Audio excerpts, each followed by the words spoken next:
Hola a todos, soy el Dr. Nox y el tema de hoy es la exploración de los pares craneales.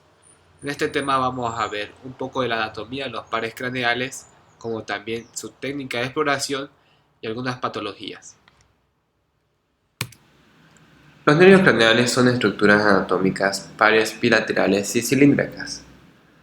En la actualidad se utiliza la clasificación propuesta por Samuel Thomas von Soemmerring en 1788, que establece la existencia de 12 pares craneales. Aunque se asigna un nombre a cada uno de estos troncos nerviosos, se tiende a designarlos con números romanos, en forma ascendente según el orden cefalocaudal de implantación encefálica, con excepción del par 1 y 2, que son una prolongación del cerebro primitivo anterior.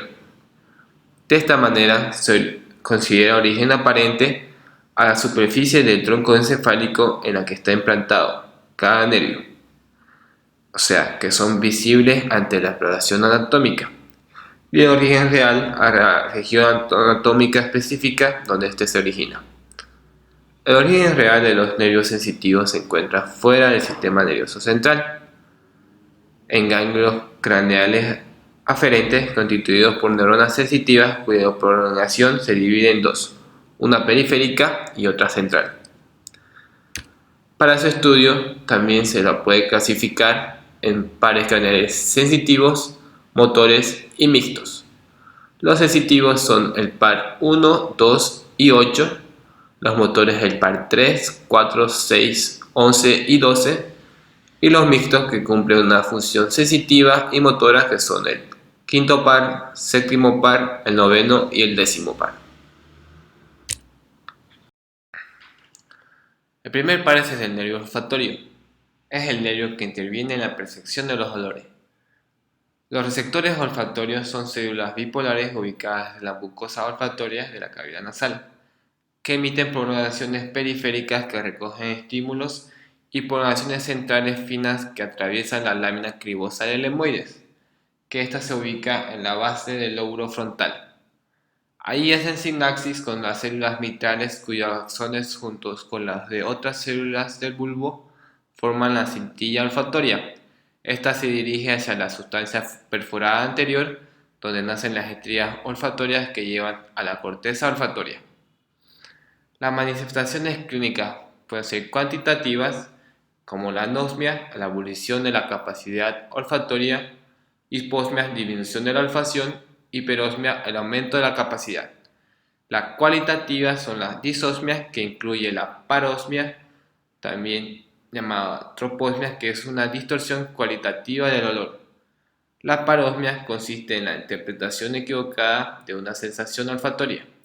Es la perversión del olfato. Se produce por daños a las neuronas de los receptores olfativos.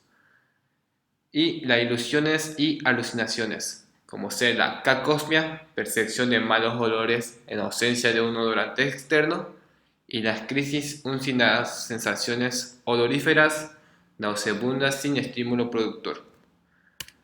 Esto puede ser de etiología tanto como tabaquismo, trauma cráneoencefálico, tumores, Parkinson y micobacterias.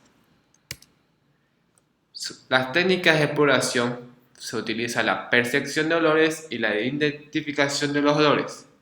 Se debe tener preparados pequeños frascos con sustancias de olores conocidos, corrientes o comunes que no sean irritantes. Entre ellos están el clavo, café, jabón, perfume, trementina, alcanfor. No debe usarse amoníaco, vinagre, formol o otras sustancias que irritarían las terminaciones sensitivas del quinto par. Se pide a la persona que ocluya una fosa nasal con su dedo y mantenga la boca cerrada y cierre los ojos. Se presentan varios olores familiares, como dijimos antes, aplicando la boca del recipiente. Aquí se ve en la imagen que ese es un papel con una sustancia, y se lo examina cada fosa nasal repitiendo el mismo esquema, que sería preguntando primero si siente o no el olor. Si se responde positivamente, se le insta que identifique el olor. Hay que notar cuidadosamente señalando para cada fosa nasal cuál es el resultado de la prueba. Es importante aclarar que, aunque no se identifique exactamente, la apreciación por el sujeto de un olor es suficiente para excluir la anosmia. Como dijimos antes, la pérdida del olfato. El segundo par es el nervio óptico. Es el nervio de la visión. Es un nervio sensorial que posee la función de transmitir la información visual desde el ojo a la corteza occipital. Los receptores visuales son los conos y bastones que se encuentran en la retina. Los primeros, los conos, reaccionan a las altas intensidades de luz y determinan la agudeza visual y la diferenciación de los colores, mientras que los segundos lo hacen a bajas intensidades de luz y permiten la visión nocturna. Cada nervio óptico lleva fibras que transportan información desde la mácula y desde la retina periférica, fibras periféricas, que son las fibras que se originan en la mitad externa, llamadas también fibras temporales, que siguen un trayecto no decusado hasta la corteza visual. Las fibras internas, llamadas nasales maculares y nasales periféricas, se cruzan en el quiasma óptico y se incorporan en la citilla óptica contralateral, donde viajan con las fibras temporales del lado opuesto. La técnica de exploración se la hace mediante 5 factores que son la agudeza visual de lejos y de cerca, perimetría y campimetría, la visión de los colores, examen del fondo de ojo y los reflejos visuales. La agudeza visual de lejos y de cerca se hace mediante la tabla de Snellen y la tabla de Jaeger. La tabla de Snellen se la utiliza para la visión lejana y la tabla de Jaeger se utiliza para la visión cercana. Se puede utilizar para la visión cercana la tabla de Jaeger como también revistas o periódicos. En la tabla de Snellen se le coloca al paciente a 6 metros o 20 pies y se evalúa un ojo por separado. Se determina la línea de empresa más pequeña que pueda identificar correctamente. La perimetría y campimetría es una técnica por confrontación donde el examinador colocado a 60 centímetros del paciente se examina por cuadrante. El método de confrontación, el paciente y el examinador frente a frente o medio metro, se cubre uno de los ojos y ambos deben coincidir su campo visual. Se puede mover un lápiz o el dedo de la periferia al centro, dentro de su campo visual en varias direcciones. Hay que comparar el campo visual con el del paciente. Los campos visuales normales por confrontación son: del temporal se extiende 90 grados de la línea media, el superior 50 grados, el nasal 60 grados y el inferior 70 grados. Luego viene la visión de los colores. Los especialistas cuentan con láminas apropiadas para esta reflexión, como hacer los discos de Ishihara. Luego está el examen del fondo de ojo. Este se realiza mediante la oftalmoscopía usando el instrumento oftalmoscopio. Se va a observar la fobia de la mácula, el disco óptico y los vasos sanguíneos retinianos.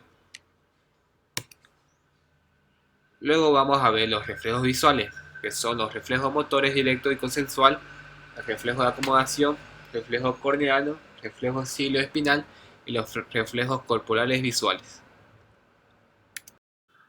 Ahora nos toca ver el tercer par, el cuarto par y sexto par.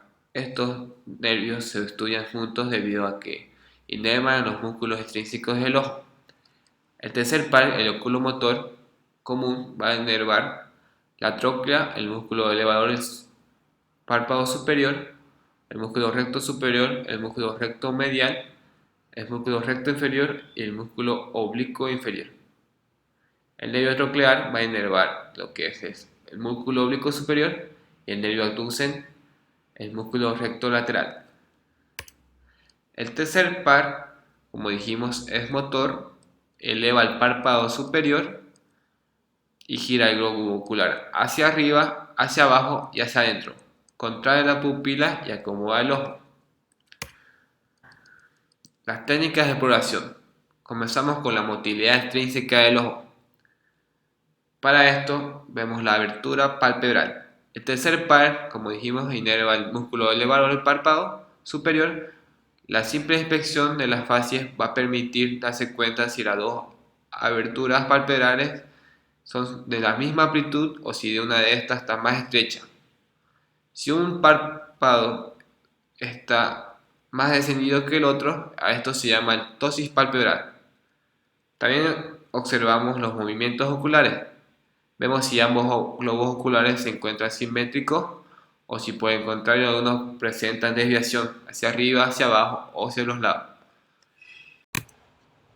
La motilidad intrínseca del ojo, vamos a observar las pupilas, su forma, contorno, situación, tamaño, simetría y pupilar. Su forma y contorno, la pupila es de forma circular y contorno regular, aunque a veces se presenta elíptica y otras con un contorno irregular, lo que se llama discoria. Su situación es central, aunque a veces puede estar algo excéntrica con relación al centro del iris. Su tamaño es variable, pero su diámetro normal promedio es de 3 milímetros y su rango normal puede considerarse entre 2 y 4 milímetros. Las pupilas son simétricas, iguales en tamaño. La desigualdad del tamaño de las pupilas se denomina anisocoria y generalmente es patológica. El papilar se designa con este nombre a la serie de contracciones rítmicas que experimenta la pupila, bien de manera espontánea o provocada por la luz. Luego está la motilidad intrínseca del ojo. La motilidad intrínseca del ojo también se explora en los reflejos. Vamos a ver los reflejos fotomotor y consensual. El reflejo fotomotor es una respuesta parasimpática del sistema nervioso causada por un estímulo luminoso y su objetivo es regular la cantidad de luz que entra a la retina. Básicamente, la entrada de luz se regula con la ampliación del diámetro de la pupila o con la reducción del mismo.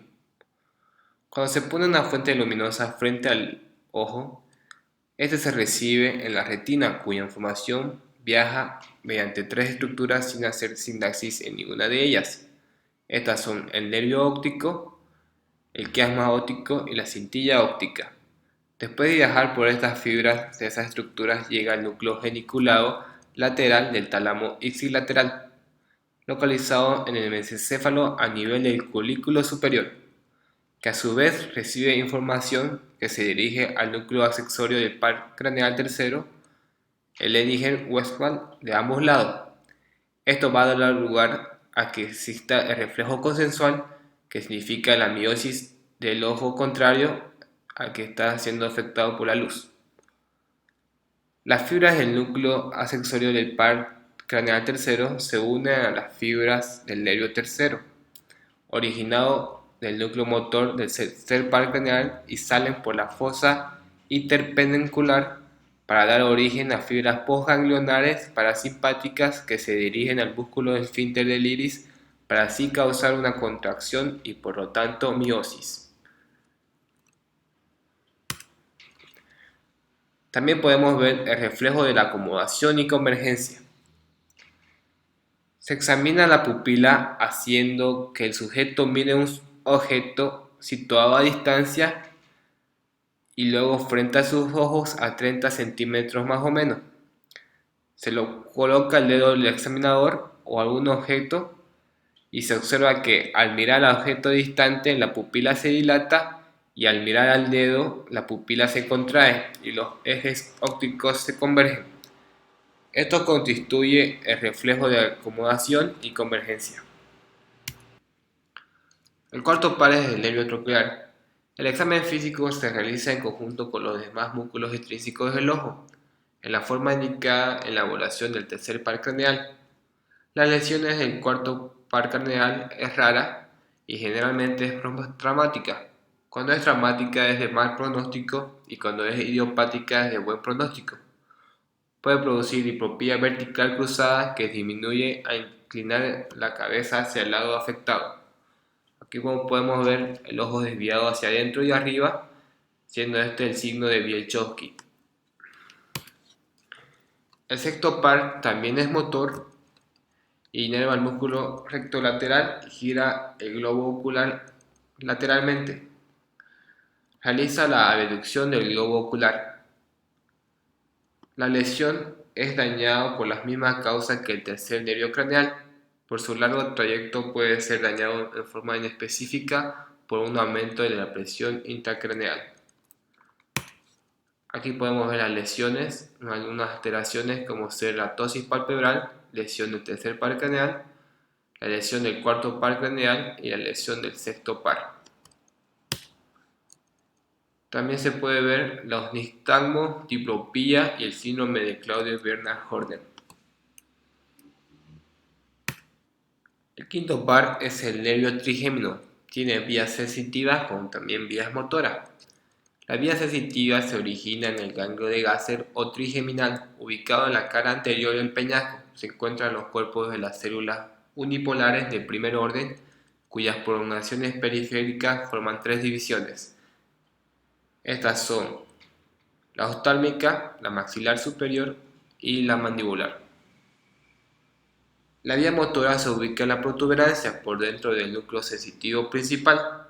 Su trayecto pasa debajo del ganglio de Gasser y se incorpora en la raíz mandibular siguiendo su recorrido hasta salir del cráneo. Inerva los músculos de la masticación, los maceteros, temporales y pterigoideo, también los músculos peristafilino externo del martillo, miloideo y vientre anterior digástrico. Sus consideraciones funcionales: la rama oftálmica inerva sensitiva la córnea, piel de la frente, cuero cabelludo, párpados, nariz, también membrana de la mucosa de los senos paranasales y de la cavidad nasal. La rama maxilar, que también es sensitiva, inerva la piel de la cara, sobre los maxilares, dientes del maxilar superior, el seno maxilar y el paladar. La rama mandibular, que es mixto, motor y sensitivo, inerva los músculos la masticación, como lo dijimos antes, la piel de la mejilla, la piel sobre el costado de la cabeza, los dientes del maxilar inferior y articulación temporomandibular, la membrana de la mucosa de la boca y la parte anterior de la lengua. Su técnica de exploración de la población motora: se palpa los músculos temporales y después los maceteros, mientras ordena a la persona que apriete fuertemente sus dientes o que mastique, lo que permite percibir el endurecimiento de las masas musculares por la contracción de las mismas. Se pide al sujeto que abra la boca mientras con una mano se opone a ello. La técnica de exploración de la porción sensitiva se explora de forma similar a la sensibilidad en general. Para ello utilizamos mechitas de algodón, alfileres y objetos fríos o calientes. Los reflejos: se puede observar el reflejo nasal, palpebral, corneal o reflejo maceterino. El reflejo nasal o obturnatorio: la excitación de una fosa nasal con un pañuelo provoca un estornudo acompañado de lagrimeo. El reflejo palpebral: la percusión de la piel de la región frontal sobre la línea media produce el cierre de los párpados en ambos lados. El reflejo corneal se realiza con la mirada del paciente dirigido hacia adentro. Excitando la córnea con la punta de un algodón, se produce el cierre de los párpados del lado estimulado. El reflejo maceterino: la percusión del mentón estando el paciente con la boca entreabierta produce la elevación de la mandíbula. El séptimo par es el nervio facial. Tiene una rama motora y la rama sensitiva. Recibe información motora de la corteza frontal contralateral. La información correspondiente a los músculos de la cara proviene de la corteza frontal contralateral y homolateral. Las vías supranucleares controlan los movimientos faciales voluntarios, no son las mismas que controlan los movimientos involuntarios emocionales, por los cuales estos movimientos pueden estar disociados. Sus consideraciones funcionales motor serían los músculos del rostro y el cuero cabelludo, los músculos del estribo, el vientre posterior del digástrico y músculos estiloideos, el conducto auditivo interno, conducto facial y agujero estilomastoideo.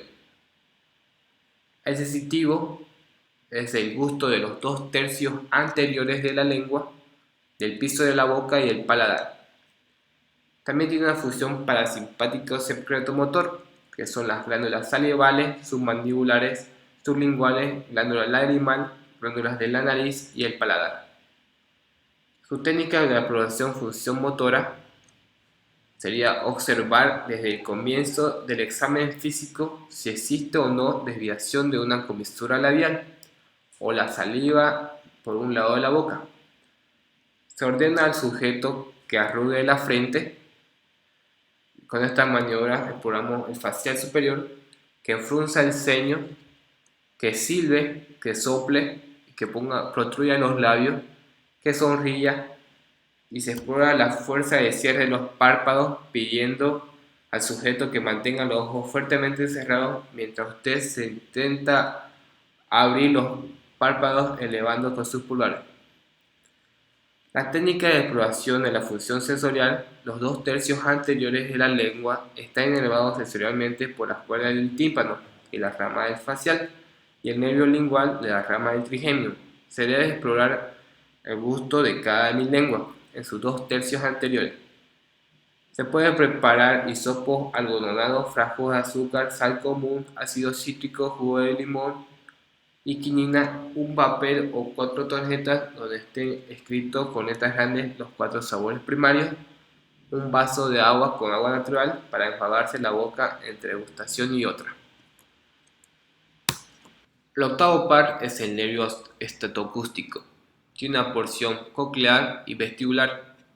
La porción coclear se encarga de la audición, mientras que la porción vestibular se encarga del equilibrio. La porción coclear, la vía auditiva periférica, los estímulos sonoros atraviesan el conducto auditivo externo y la cavidad timpánica hasta el oído interno. En este se halla constituido por el laberinto óseo, que aloja al laberinto membranoso y en cuyo interior se encuentra la endolinfa. La perilinfa separa ambos laberintos. La porción coclear del laberinto corresponde al caracol o cóclea. En esta se ubica el órgano de Corti, que es un conjunto de células ciliadas que constituyen los receptores auditivos. La porción vestibular está constituido por los 3 conductos semicirculares, el utrículo y el sáculo. La endolinfa estimula las células ciliadas de las crestas ampulares de los semicirculares ante las aceleraciones angulares generadas por la rotación de la cabeza. Los otolitos lo hacen sobre células ciliadas de las máculas del utrículo, el sáculo ante la aceleración lineal y cambios de la orientación de la cabeza. La información generada es recogida por la propagación periférica del ganglio de Scarpa. Su técnica de exploración se examina tanto la rama coclear como la rama vestibular. La rama coclear se comienza con el examen otoscópico. Luego seguimos con la prueba de la voz cuchicheada, que consiste que se pide al sujeto que se cubra un oído con su mano, se para ligeramente detrás de la persona, se encana al otro oído que quiere explorar, se susurra o se cuchichea unas pocas palabras si se pide al sujeto que repita lo que usted ha dicho. Se repite la prueba en el otro lado. Normalmente el sujeto debe tener la capacidad de reconocer las palabras del mensaje cuchicheado a 2 pies de distancia del oído explorado. La prueba del tic-tac del reloj se para detrás de la persona y se instruye que se cubra el oído que no va a ser explorado. Se sostiene un reloj de tic-tac cerca del oído no cubierto y se pide al sujeto decir sí cuando oiga el tic-tac y no cuando se vuelva inaudible. Se mueve el reloj hasta que esté a 2 pies del oído. Se repite la prueba en el otro oído. También se hace el test de Rine y test de Weber. La prueba de Weber consiste en tener un diapasón preferentemente 256 o 512 C que vibre apoyado sobre la línea media en el vértice craneal o la frente y deberá ser percibido en la zona de apoyo o en ambos oídos en forma similar. En casos patológicos se lateraliza un oído. Si se lateraliza al oído sano, hay hipoacusia neurosensorial. Si se lateraliza al lado enfermo, hay hipoacusia de transmisión. El test de Rine se explora las conducciones ósea y aérea. Se apoya un diapasón que esté vibrando sobre una apófisis mastoides y al cesar su percepción se lo coloca frente al conductivo auditivo externo. En condiciones normales, dado que la conducción aérea es mejor que la ósea, se lo debe oír nuevamente. En estas circunstancias se habla de Riner positivo y en caso contrario, Riner negativo. La rama vestibular se inspecciona los movimientos oculares. También en la maniobra de Romer, la prueba de desviación del índice de Varani. Los movimientos oculares hay que observar si espontáneamente o al realizar la visión horizontal o vertical hacia las posiciones extremas aparece un movimiento espontáneo del ojo, caracterizado por una fase lenta y una fase rápida, que da nombre a la dirección. Esto es lo que se llama nistagmo. La maniobra de Romer simple se ordena al sujeto que se pare con los dos pies juntos y que se mantenga la actitud firme. El médico debe estar a su lado y tiene que estar atento que el individuo no pierda el equilibrio y se caiga. Hay que observar si en esta posición él experimenta o no oscilaciones. Puede presentar el signo de Romer, pérdida de equilibrio con tendencia a caer. Se observa entonces si conserva su posición de equilibrio o si por el contrario su cuerpo oscila y tiene tendencia a caer, como vemos aquí en la imagen. La prueba de desviación del índice del Varani. La persona tiene que estar situada a un brazo del largo del examinador. Se pide a la persona con su brazo extendido toque con su dedo índice el dedo del observador. Después se pide que baje el brazo y que con los ojos cerrados vuelva a tocar con su mismo dedo el índice del observador, quien desde luego habrá conservado la misma posición que tenía al comenzar la prueba. Se repite la maniobra con el otro brazo. Normalmente el sujeto puede hacerlo en casos patológicos no lograr y desviará uno o los dos índices en un sentido siempre el mismo durante la exploración. Tenemos que explorar la marcha. En los padecimientos vestibulares el sujeto adoptará una marcha zigzagueante desviándose de un lado a otro lado.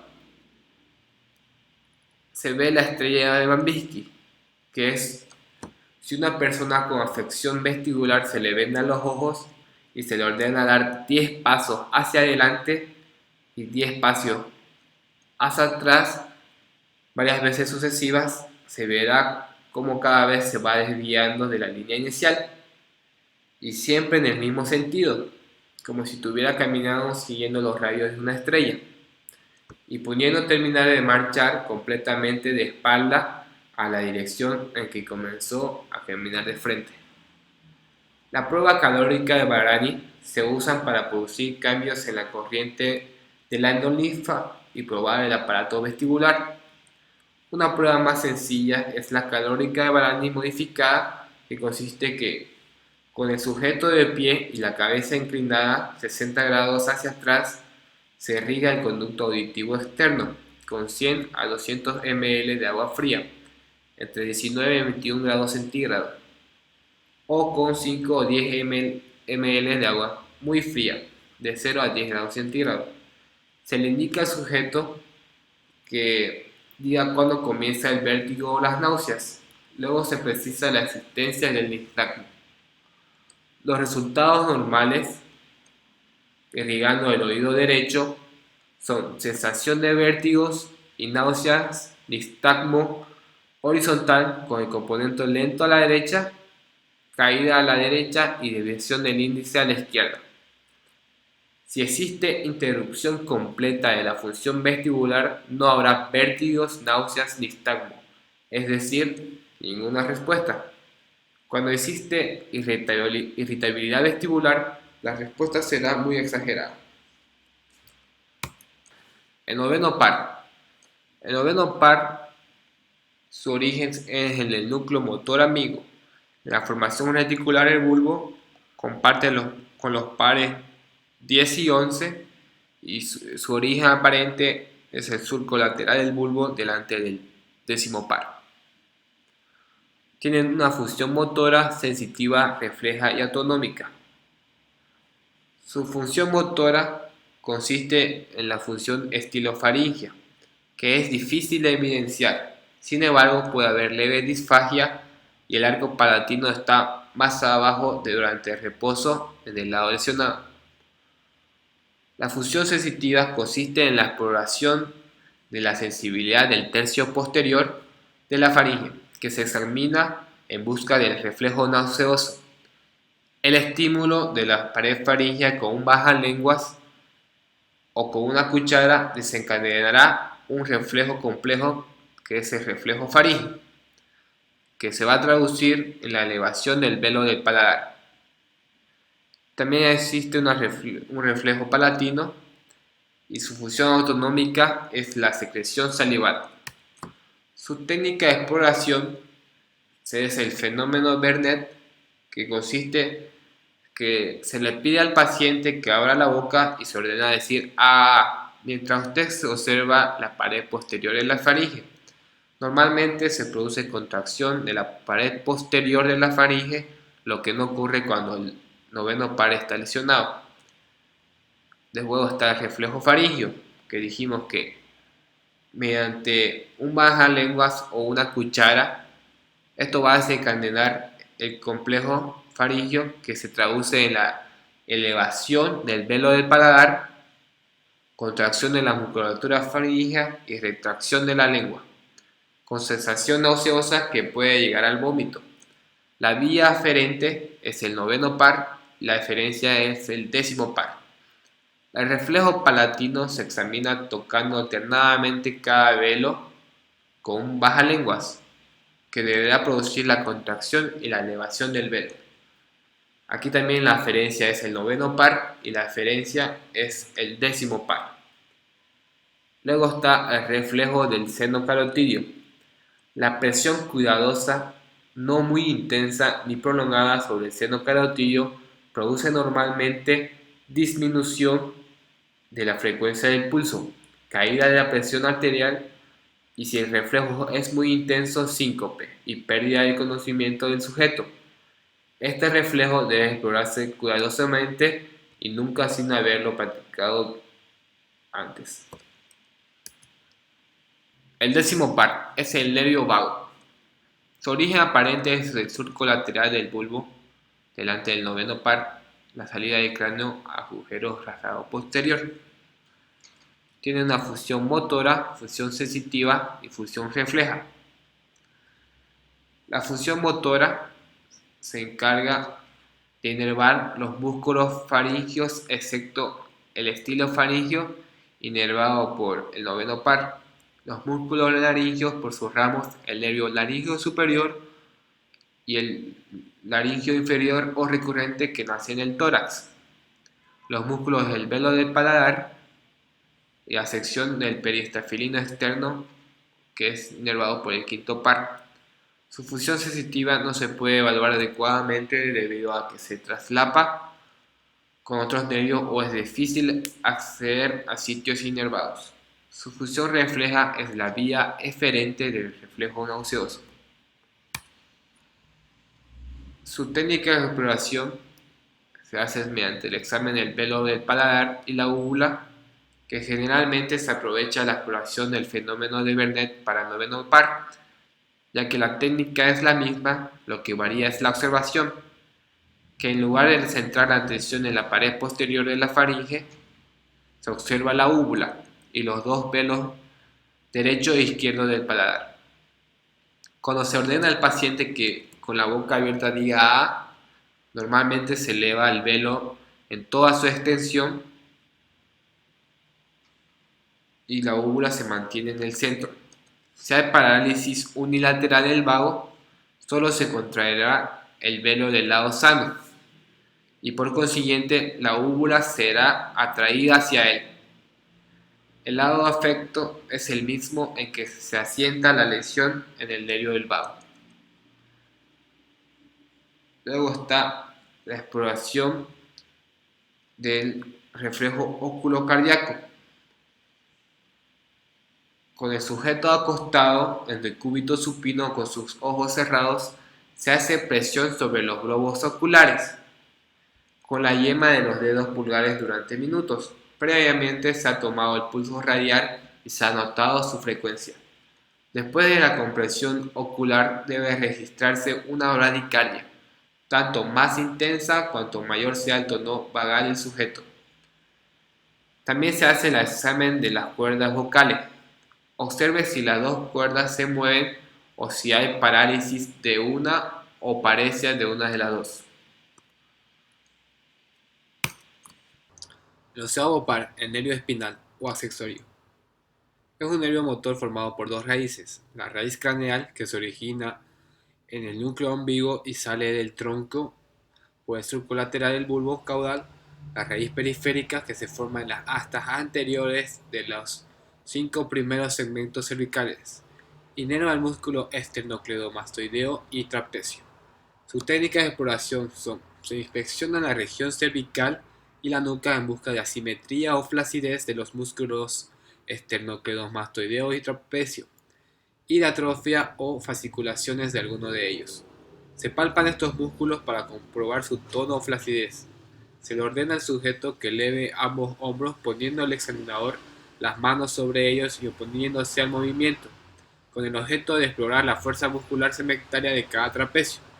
Se le ordena al sujeto rotar la cabeza oponiéndose el examinador al movimiento con una mano apoyada en el mentón de aquel y observando la fuerza muscular con que se pretende realizar el movimiento y la contracción o no del músculo esternocleidomastoideo del lado opuesto. Se le ordena al sujeto que flexione su cabeza sobre el pecho y se opone resistencia con una mano en el mentón. A ese movimiento la cabeza se llevará hacia el lado del paralizado. El último par es el 12º par, el nervio hipogloso.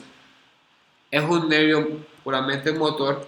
El núcleo principal y accesorio sería el pulvar en la sustancia gris.